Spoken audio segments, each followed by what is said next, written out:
So today we're going to be talking about personal narratives. Okay, personal narratives is a true story about something that has happened to the author. So a lot of times when the author has something that they're wanting to say, that they're wanting to write about, they use little things that have actually happened to them to create a story. And that's called a personal narrative. Personal narratives are probably one of the most common types of fictional books that you'll read because it's something that normally happens very quickly. It's a quicker read, and it has text features that incorporate it that make it a fun genre to read in. So the first thing that personal narratives have are small moments. They hyper focus on one tiny moment, and they stretch that tiny moment out into this whole great story. They have fictional elements. All right, so while this is a true story that may have truly happened, it's gonna read like a story, like a fiction book. All right, so it's gonna have characters, it's gonna have a setting, it's gonna have a plot, it's gonna have all of these things, it's gonna have a climax that's going to make it seem like a fictional story. So personal narratives kind of are going to dance back and forth between fiction and nonfiction. And a lot of those, it's really kind of going to be a blurry line where sometimes you're not really going to be able to tell because it's going to read like a fictional story. It's going to look like a fictional story, and it even might sound like a fictional story. So a lot of personal narratives can be a little tricky. It's often going to might include the author's thoughts. So how the author thinks about certain things, if they like certain things, the author's thoughts are kind of put in the book as well. It's going to have figurative language.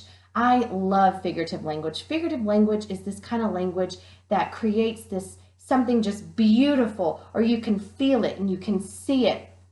It's not just something as pretty. It's when the author goes into detail and it activates all your senses and you can experience what it is that the author wants you to experience. That's what figurative language is. The author is normally a character, or the main character is like a narrator. So if the author is a character in the book, then you can kind of see that as the story develops. But sometimes the main character is a narrator in the book. That can also be a personal narrative. It's going to be about special memories, okay, vivid detail. It may have an All About Me authors page, and I know you guys have seen those. And it really focuses on one event, okay? Now, the reason why I am going over all these text features is because not only are we going to start reading personal narratives and really diving into the text features and exploring personal narratives while we read, we are going to start writing personal narratives. So we're gonna take it slow and steady. So I don't want anybody kind of thinking, oh my gosh, I have to write right now. No, we're gonna go very slow, and we're really gonna break down all of these text features to make sure that you understand them and that we can incorporate them into your writing. So that's why some of these one important event when I want you to start kind of thinking about some really cool things, or some things that happened in your life that would be really cool that you could write about. And we're going to explore personal narratives in both reading and writing. All right, so the book that I want to kind of introduce you guys to personal narratives on is called White Owl, Barn Owl. Okay, and I love this book. I think it's visually, I like it. I like the colors. Immediately when I'm looking at this cover right here, I'm noticing all these soft blues and pinks, and it just makes me think of maybe frosty nights, chilly mornings, but just softness, and it has a softness about it that I'm noticing right off the bat. I don't really know a lot about owls, except for the fact that they hoot and they can do that weird thing with their head, you know? So I'm automatically starting to use some of my reading is thinking skills and strategies that we talked about back on that first week of school to start to try to connect myself to this book. So I'm thinking about owls, I'm thinking about how they do that weird thing with their neck, the noises that they make. I know that they fly. I know that they hunt at night. These are just all things I already know about owls. And then I'm also just kind of looking at the cover. I like the cover. I like the colors I see, the soft pinks and the soft blues. I see some stars, so I'm assuming this is at night. And I'm just going to assume it's like a crisper night, maybe a chilly night, something like that. These are all things I'm thinking about right even before we start reading the book, okay? Now, because I already know that we're talking about personal narratives, this is going to be a personal narrative. It's going to be a story that's going to focus on one moment. I really want you to pay attention to see if you can find all the text features that we talked about. White Owl, Barn Owl.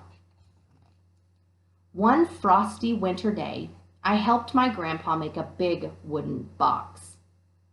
What's it for, Grandpa? It's for the barn owls to nest in, he said. What barn owls? I asked, but Grandpa just smiled. Wait and see, he said, and we carried the box across the Tuskegee field. Barn owls like to nest in old farm buildings or hollow tree trunks where there aren't any. They will use a nest box instead. So right off the bat, first thing we are exposed to are characters, okay? We know character 1 is Grandpa, and we know character 2 is I. And I'm going to show you a picture who I is. But because the narrator is saying I, then I know that this is going to be from the point of view of who I am. So if this is Grandpa right here, then I'm just going to assume that this is I.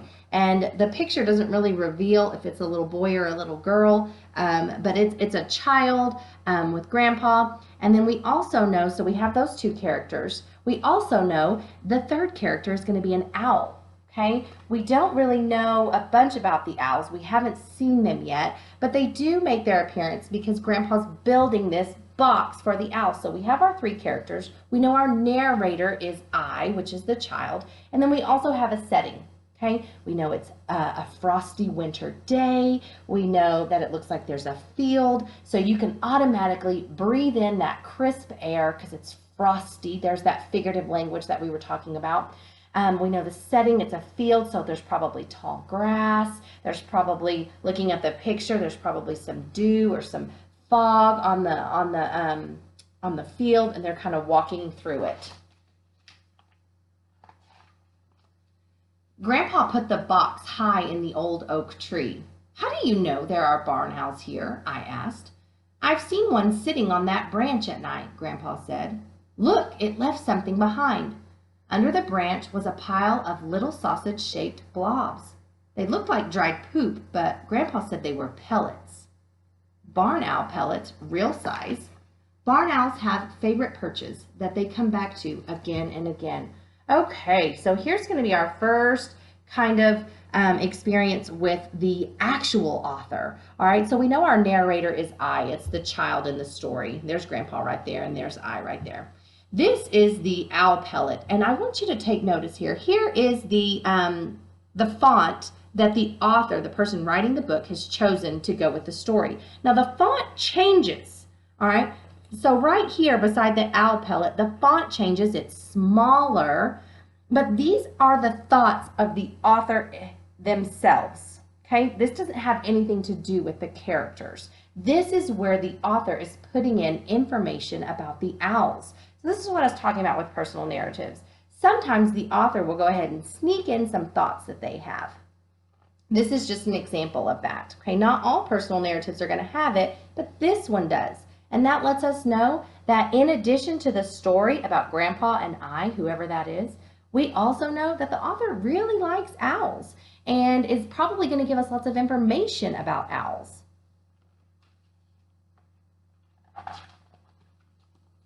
The owls spit them out, Grandpa said, to get rid of the fur and bones they can't eat. He pulled a pellet apart and showed me the tiny bones and skulls inside. Will the owl come to our box tonight? Maybe, said Grandpa. Maybe not. Owls are wild birds. You can't be sure what they will do. So this is our first big experience with all that vivid detail. Owls swallow their prey whole. That's why they need to spit out the bones and fur. So there's the picture right there, and then there's that little caption with the author's thoughts.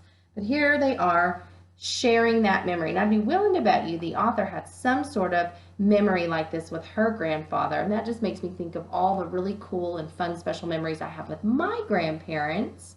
And so we can kind of tell that there's a lot of emotion about this because this is a fond memory she has with her grandfather. This is something that was probably very special to her. And look at how they're sharing this very sweet moment, learning about something new. He's teaching his grandchild about something that he obviously is really passionate about. And so you can see the emotion behind that.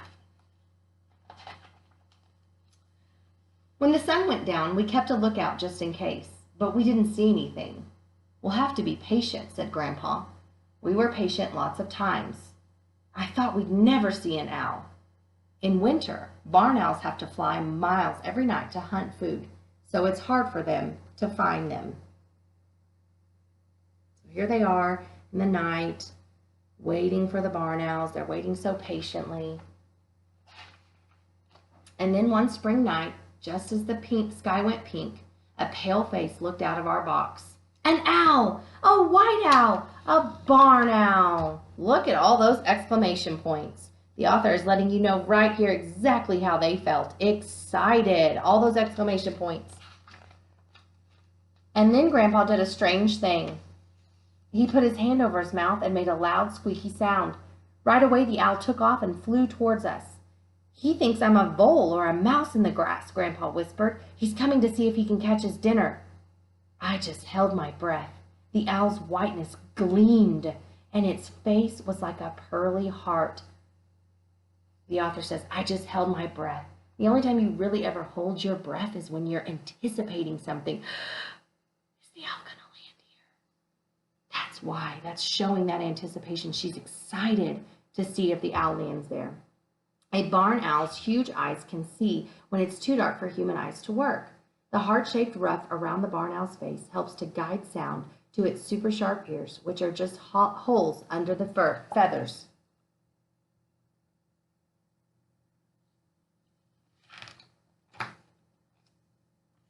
The owl came closer, then landed in a tree right by our hiding place. It was so light it hardly bent the twig it perched on. I could see the tiny ruff of feathers around its face, like stiff lace. I could see the speckled browns on its back. I could see the shine of its big, dark eyes. I could have reached out to touch its velvety softness. Whoa, lots of adjectives there, lots of vivid language, lots of descriptive detail to stretch out this one moment of the owl standing there. This whole page stretches out that one moment. And then it raised its wings like an angel and took off. Figurative language. It was so quiet, all I heard was my own heart beating. Owls' wing feathers are especially soft, so owls can move through the air silently and fly up to their prey without being heard. Look, so she talked about how the owl was spread its wings like an angel, and then look at this picture. So the language says angel, the picture says angel. Really trying to get you to understand that they love this moment with the owls. The owl flew back and forth over the field, and then another owl came to join in. That's its mate, Grandpa whispered. The owl dropped to the ground and came up again. Look, look, Grandpa, it's caught something, I said.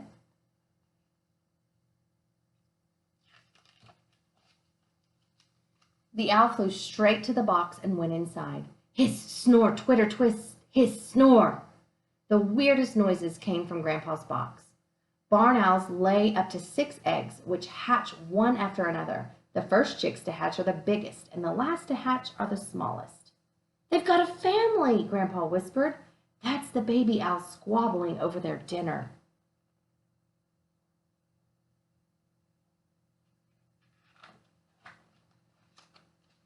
Oh, I love this. I held Grandpa's hand. Everybody can relate to that. And we walked home as the moon came up. Will the barn owls always nest in our box now, Grandpa? I said. Grandpa smiled. You know, he said, I think they might. Barn owls will come back to the same nest site year after year if it stays safe and there is enough to eat nearby. But everybody knows what it's like to hold the hand of someone that they really, really love in a special, special moment. So that was our personal narrative. Okay, that small moment was building the box and then watching the barn owls come. So that was the small moment. The author used a ton of figurative language, which I pointed out to you, added some thoughts, added some things, lots of details, and it was about one important event. So this event was super important to the author, and they stretched it out over several pages to create this really beautiful story about a white owl barn owl. So not only was it a beautiful story, but we got to learn some really fun facts about owls. Okay, so I hope you enjoyed this. We're going to spend a lot of time in personal narratives, reading and writing. I hope you enjoyed this story. I want you to think about it quite a bit as you're doing your assignments today, and how we walked through all these text features that we found. And then you will do some independent work finding these text features in Saturdays and Tea Cakes, which is another really cool story that I think you'll like. I'll see you guys later. Bye.